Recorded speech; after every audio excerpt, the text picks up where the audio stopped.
My business is all about supporting the arts. When we lived in Charlotte, I had some ducks.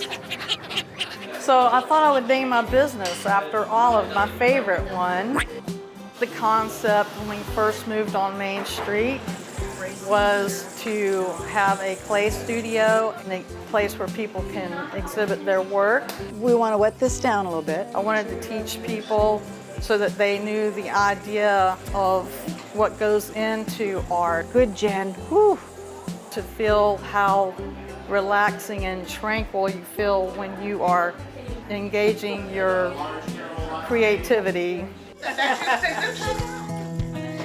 I love the feel of getting my hands dirty and getting into it, but moreover, I really liked the community and all of the encouragement, and everyone's so helpful and friendly, and it's become my second home. All arts represented here, the clay, painting, music, and I really enjoy the music part now.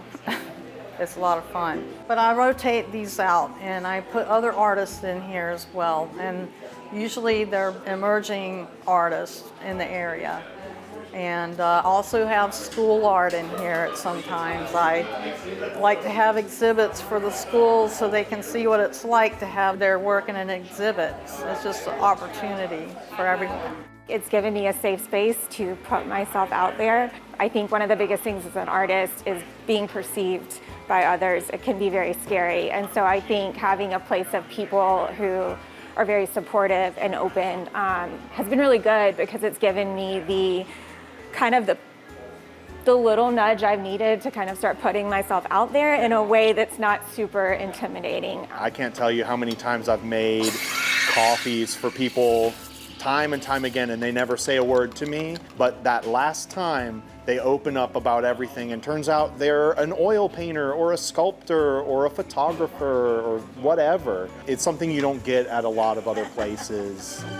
I am hearing impaired. That really did make me not go out in social environments a lot. I am more open. I understand. It goes back to when I found it hard to be in galleries and stuff like that. Being here is like being among my own people.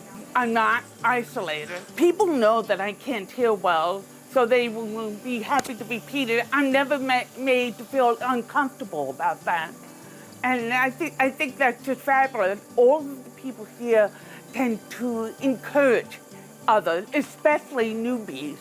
Whatever barriers there is, it doesn't impede creativity that I have.